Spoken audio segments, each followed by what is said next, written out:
Mesdames et messieurs, chers collègues, ma contribution à ce colloque concerne un texte bien connu du corpus ougaritique, le texte dit en français de la naissance des dieux gracieux, en anglais « The Feast of the Goodly Gods », pour reprendre les termes du titre de l'ouvrage de Mark Smith.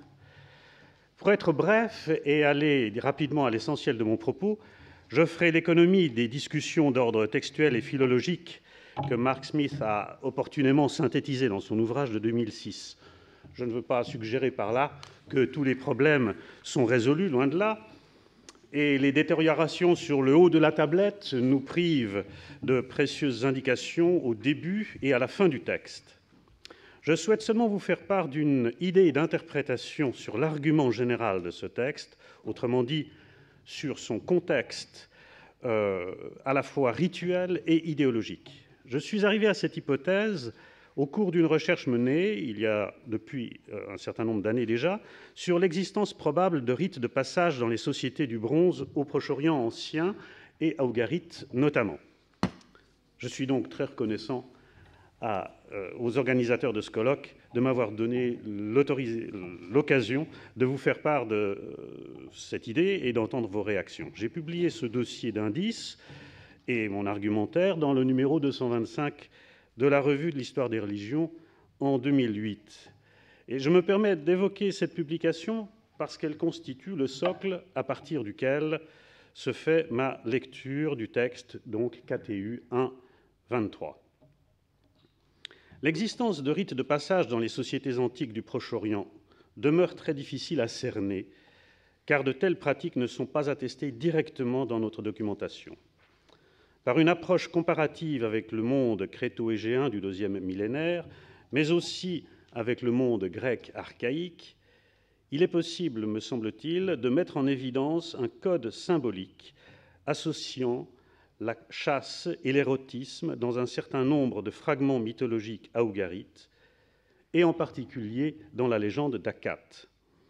Je pense avoir réuni un faisceau d'indices suffisants pour affirmer que la mort d'Akat lors d'une partie de chasse en compagnie de la déesse Anat et le différend qu'il oppose à cette déesse prennent leur pleine signification dans le contexte d'un rite de passage des jeunes gens à l'âge adulte.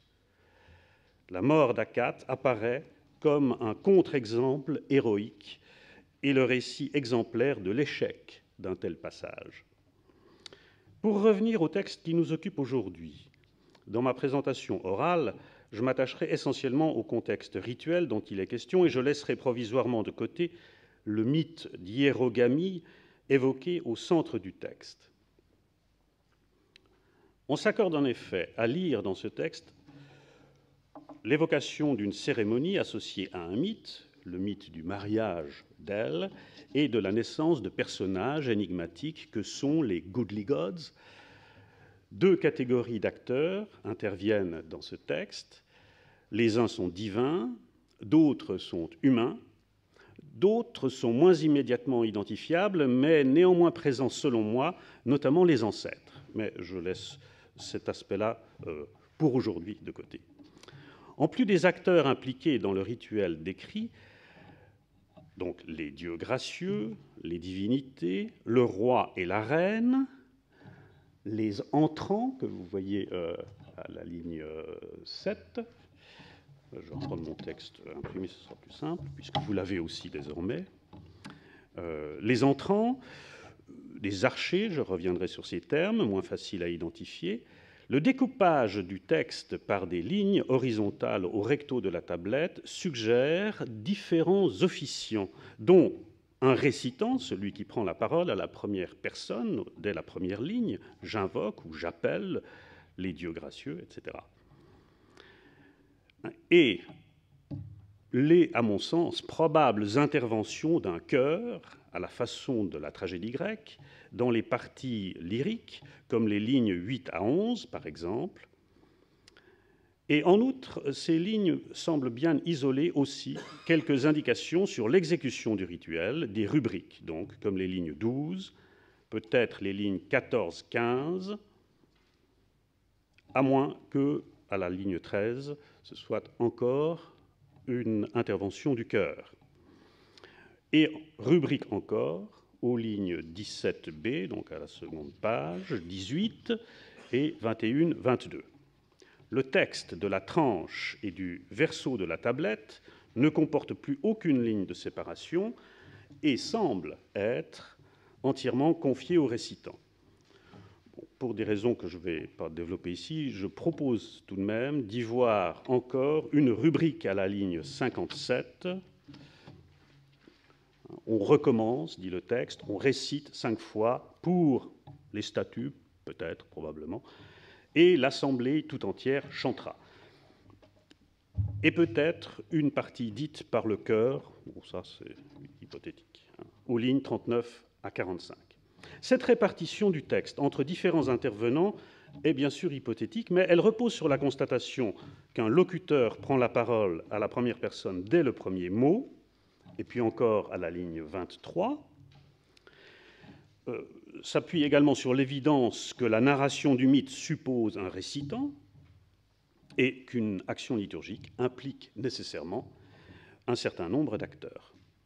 Parmi ces acteurs du rituel, il faut s'arrêter sur ceux qui me semblent être les personnages clés et qui sont désignés d'un titre construit sur la racine qarava, entrer, pénétrer, et que je traduis simplement par les entrants, aribuma. À lire le texte attentivement, on voit ces personnages apparaître plusieurs fois dans la première partie du texte, au recto de la tablette donc, qui comporte essentiellement, cette partie donc, qui comporte essentiellement des références au rituel. Puis ces entrants n'apparaissent plus dans le mythe proprement dit, mais le verbe entrer revient dans la dernière partie, celle-ci malheureusement passablement abîmée, aux lignes 62, bon, c'est peut-être moins significatif, les oiseaux, les poissons qui entrent dans la bouche des voraces divins, ou des gloutons divins, mais surtout aux lignes 71 et 74, où il est question de ces voraces divins qui entrent dans le territoire des cultures après que le gardien, dit le texte, a ouvert une brèche à leur intention. Paolo Xella, dans les années 70 déjà, avait très justement relevé une série d'oppositions qui structurent l'ensemble du texte et qui apparaissent particulièrement visibles dans sa dernière partie, opposition entre, d'une part, la steppe, le territoire sauvage, Shedou, Madbarou, et les terres de culture, Mudara'u, ou bien les poissons, les oiseaux, comme nourriture, la venaison, à nourriture carnée, peut-être crue, et puis le pain et le vin, d'autre part, nourriture civilisée. À ces oppositions, il faut ajouter que le texte, dans son ensemble, est encadré par une série d'inclusions. La première, et la plus évidente, est constituée par l'invitation, aux lignes 6, à manger du pain et boire du vin au début, qui est reprise aux lignes, à la fin, lignes 71 à 74, avec, cette fois-ci, une demande et invitation renouvelée. Si tu as du pain, donne-nous et nous mangerons. Si tu as du vin, donne-nous et nous boirons. Et le gardien des cultures leur répondra, alors, probablement qu'il y a du pain et du vin. Cette inclusion claire me semble autorisée à en identifier d'autres, moins évidentes au premier abord. Ainsi, le texte très abîmé des lignes 2 à 5 que vous avez sous les yeux comporte une référence à cette steppe aux collines dénudées qui annonce le monde sauvage décrit aux lignes 65 à 68. Mais il y en a une autre, une troisième, enfin, capitale à mes yeux, et c'est précisément celle qui est réalisée, cette inclusion, par la racine entrée, araba, et les aribuma. Toute la question, en effet, réside dans l'identité de ces personnages qui pénètrent, à la fin, dans le domaine des jardins et des cultures en venant de l'espace sauvage. Le texte dit qu'ils se nourrissaient jusqu'alors de gibier et qu'ils demandent l'accès à une nourriture civilisée, signifiée par le pain et le vin. Je ne pense pas, contrairement à l'interprétation reprise par Mark Smith, qu'il s'agit ici de forces de destruction, de démons, relégués aux confins du monde et intégrés temporairement par la vertu d'un rituel au monde des cultures. L'hypothèse que je propose est de reconnaître dans ces personnages, ces Haribuma, des acteurs bien réels du rituel, précisément ceux que l'on appelle, au début, les entrants. Une épithète qui définit leur fonction rituelle, et c'est l'autre inclusion majeure donc de ce texte. Je reviens donc à la première partie, les lignes 1 à 29, le recto de la tablette. Les entrants apparaissent dans deux formules de bénédiction, aux lignes 7 et aux lignes 26 et suivantes, mais aussi à la ligne 12, dans une rubrique qui leur assigne un rôle dans le rituel. Cette fois, on récitera près du podium, et les entrants, je traduis, feront le répond, et je pense que les mots qui suivent sont ce répond. Et à la ligne 18, enfin, où il semble être question de prononcer leur nom. Au tout début, ligne 1 à 7, quand le locuteur convoque les participants à la cérémonie, il achève ses paroles avec une bénédiction qui inclut le roi, la reine, les entrants et les gardes. Bon, on a beaucoup discuté sur le sens de ces deux derniers termes. En dépit de la participation à une procession sacrificielle qui est mentionnée à la ligne 27, oui, procession, je ne pense pas qu'il faille identifier ces entrants, ces Haribuma, à une catégorie d'officiants du culte. Dans les deux formules de bénédiction, ils sont associés au Tannanuma, donc une catégorie de guerriers, peut-être ces archers portés sur les chars, le deuxième homme du char, une élite guerrière, dans ce cas, une élite guerrière peu nombreuse par définition. D'autre part, dans la première de ces formules de bénédiction, la position de ces deux groupes, les Haribuma et les Tannanuma, sont situés donc juste à côté du couple royal et me fait penser qu'il ne s'agit pas de simples officiers. Je fais l'hypothèse que ces groupes sont étroitement associés à la famille royale. Si ces entrants sont bien les mêmes que les personnages qui, à la fin, entrent sur le territoire de culture, il faut alors tenir compte des épithètes utilisées pour les désigner. Ils sont, à plusieurs reprises dans le texte, appelés les dieux gracieux ou les voraces divins ou les gloutons divins, lignes 23, 58 et 59, 60, 61. Et ils sont convoqués dès la première ligne du texte. Mais ils sont aussi réputés téter le sein d'Ashirat, à ligne 23, 59 et 61. Cette métaphore mythique nous renvoie bien sûr à la légende de Kirtu, passage bien connu, où l'héritier royal est destiné, lui aussi, à téter le sein de la déesse. C'était une façon de dire qu'il avait du sang bleu, il était nourri par les déesses. Et c'est pourquoi, alors,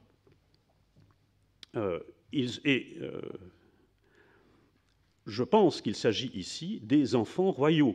On pense également aux fameux petits panneaux du lit d'ivoire, du lit royal retrouvé à Ougarit, de ces deux princes nourris par la déesse qui les tient contre son sein. La conclusion me paraît évidente. Les Haribuma et les dieux gracieux désignent les mêmes acteurs, les mêmes personnages, et ceux-ci sont des princes et des enfants royaux, protégés d'Athirat et de Shaphash pendant les premières années de leur vie. C'est pourquoi je propose de restituer d'ailleurs à la ligne 2 du texte les beaux fils de princes, après le shin qui reste encore visible. Je ne m'arrête pas sur le récit mythologique du mariage d'Èle avec les deux femmes, qui est le centre du texte, sinon pour préciser que je le comprends comme la transposition mythique du mariage royal, lequel débute avec la circoncision prénuptiale de l'époux, comme l'avait bien argumenté Nicolas Wyatt, et aussi que j'accepte la proposition de Grace Park dans Ugarit Forschungen en 2007, qui avait, me semble-t-il, donné une solution satisfaisante à ce fameux énigmatique Mushta'litouma, bon, en référence avec l'érection de elle, capitale si on veut engendrer, bien sûr. L'excitation sexuelle du dieu est suivie de 2 épisodes d'accouplement et d'enfantement, donc redoublés. Le premier conduit à la naissance de la paire divine Shachar et Shalim, dieu jumeau manifesté par les étoiles du soir et du matin. Le second, ligne 55 à 61, aboutit à la naissance des dieux gracieux. Je pense que tout indique qu'il ne faut pas identifier ces 2 naissances et ces 2 groupes de nouveau-nés. Les uns sont des divinités, proprement dites, les autres sont divins par leur ascendance royale. D'où leur titre, Dieu gracieux. Il faudra encore trouver, je n'ai pas encore trouvé l'expression française satisfaisante pour ça. La naissance des premiers, de Shachar et Shalim, est le prototype mythique de la naissance des seconds. Chaque naissance, d'ailleurs, est suivie par la prescription d'une offrande, et la différence de destination, de destinataire de ces offrandes est significative.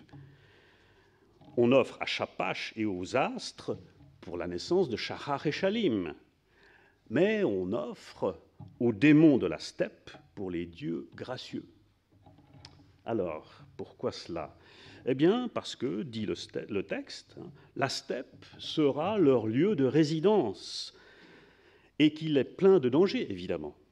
La prescription de l'offrande pour la naissance des dieux gracieux est d'ailleurs enchâssée dans le récit qui se poursuit, aux lignes 62 à 68, avec la description du mode de vie des dieux gracieux dans la steppe qualifiée de sacrée. Ils y résident, je cite le texte, en étrangers parmi les arbres et les pierres, ce qui évoque la montagne, la forêt, un territoire sauvage qu'ils parcourent pendant 7 années en se nourrissant de chasse. Leur épithète de glouton ou de dévoreur ou de vorace ne réfère pas, selon moi, à leur nature malfaisante, mais à leur alimentation exclusivement carnée, d'oiseaux, de poissons, une nourriture de chasse, en tout cas insatisfaisante au point où ils arrivent à la ligne 64. Il n'est pas question donc dans ce texte de démons de la steppe envahissant les territoires de culture, mais de princes royaux, d'enfants, envoyés passer les 7 premières années de leur vie dans le monde sauvage, entre guillemets, en tout cas symboliquement, et une période de marge, donc, qui correspond à la première enfance et qui, dans notre texte, arrive à son terme. Le texte, à mon sens, évoque le rite de passage ou la cérémonie d'intégration de ces jeunes princes dans le monde civilisé dans lequel ils entrent après que le gardien a fait, rituellement, symboliquement, une brèche. 2 remarques pour terminer.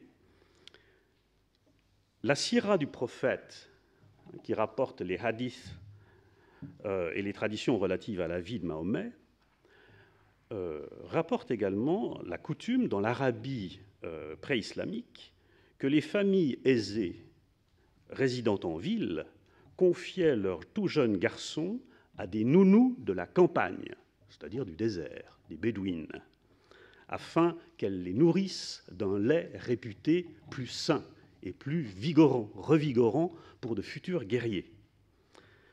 Et aussi parce que le désert était réputé un environnement correspondre aux qualités premières de la culture arabe.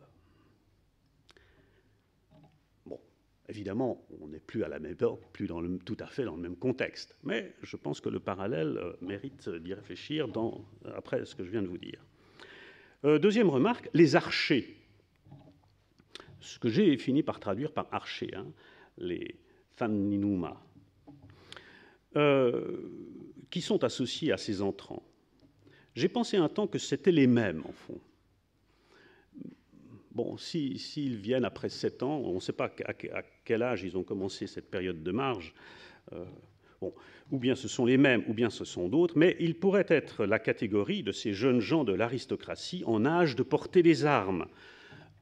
Je dis cela parce que j'avais relevé dans mon étude sur les rites de passage dans la légende d'Akate que le drame de la mort d'Akate survient précisément au moment où il devient jeune homme, un passage à l'âge adulte qui est marqué par le fait que son père, Daniel, lui remet un arc de prestige, composé spécialement par Rothar et Chassis, et que cet arc est à la fois symbole de sa virilité et de son accession à la classe des guerriers. Alors, si nous avons ici affaire à un rite de passage ou un rite d'intégration des enfants royaux, il est possible qu'ils soient soit identifiés, soit accompagnés d'une autre catégorie sociale, elle-même ayant fait un tel rite de passage, les archers. Voilà, donc, telles sont donc les raisons pour lesquelles je propose de voir derrière cette désignation mythico-rituelle des goodly gods, des princes royaux dans une cérémonie d'intégration après leur période d'enfance aux marges du monde, des princes que j'ai qualifiés dans mon titre de Bonnie Princes, avec un clin d'œil à Mark Smith bien sûr, mais surtout à l'Écosse, où j'ai quelques attaches profondes et où le Bonnie Prince Charlie signifie quelque chose d'important. Voilà.